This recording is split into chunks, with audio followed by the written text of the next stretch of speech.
So yan yung sinasabi ko para mas mabihin na. Kasi nga, palagi nating napapakinggan yung taliman mo. Taliman mo yung taliman mo yung yung pangarap mo, taliman mo yung future ng anak mo, yung pamilya mo, taliman mo yung sasakyan. Yan yung minsan yung mga motivation ng ating mga kapastoral.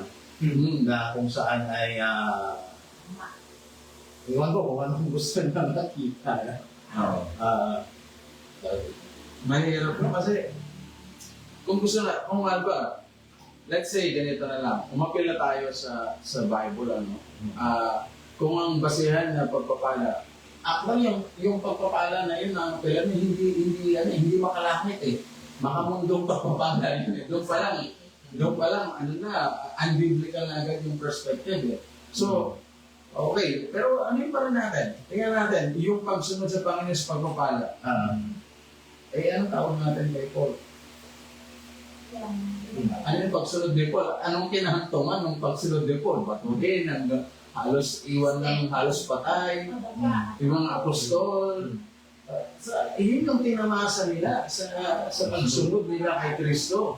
So ngayon, halimbawa, so halimbawa, ngayon tayo, paano natin titingnan sa mata ang mga tao sa loob ng iglesia, lalong-lalo na doon, yung mga membro o yung mga tao na iniligtas ni Kristo, na aapila tayo, na sumunod kayo kay Kristo, mamuhay kayo ayon sa kalooban ng Diyos upang kayo ay pagpalain niya.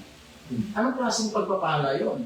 No, kung sa perspective mo is sa mundong ito, dapat ang pagpalain kayo ng material. So doon pa lang, hindi ng language na scripture. So dapat, ang ating apila, no, mga kapwa, mga ngaral, sa pagsunod, hindi yung pagpapala sa mundong ito. Sumunod ka dahil ikaw ay kay Kristo. Tama. Sapat na yun, mga kapatid, na motivasyon ng ating pagsunod, na tayo ay kay Kristo.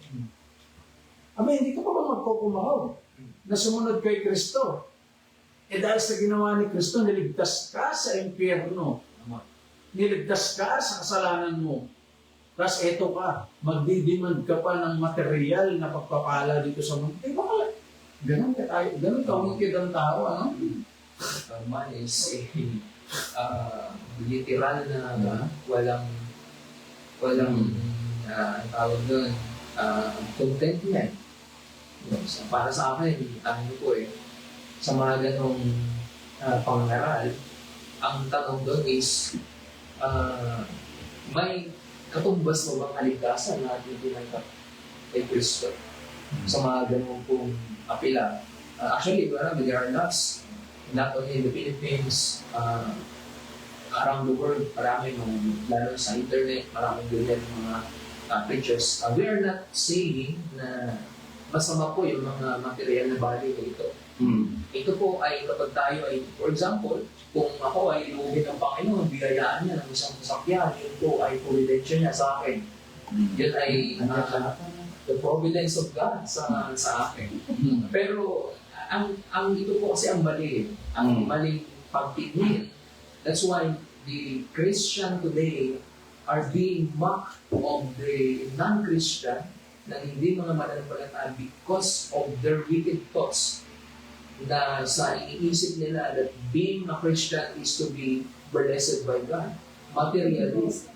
Yun yung kanilang kaisipan. No, that is not the whole point of being a Christian. Kanina yung ating pong praise kanina is being a Christian, the goal of Christianity is that we will be transformed from glory to glory into the image of Christ. Yun po yung pinaka goal natin bilang Kristiyano. Hindi yung nag-preach tayo o naglilingkod tayo dahil sa mga reward. Meron pong isang example din, yung mga nag-evangelize.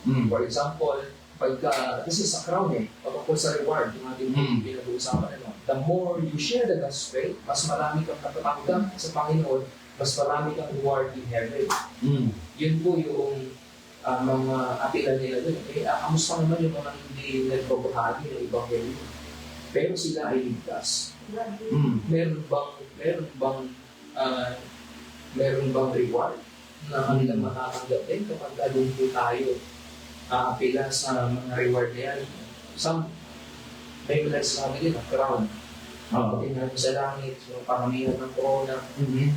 So, kung ganun po kawawa yung mga hindi, Nagtrabaho. hindi. For example, kawawa yung mga hindi, actually may parable na eh.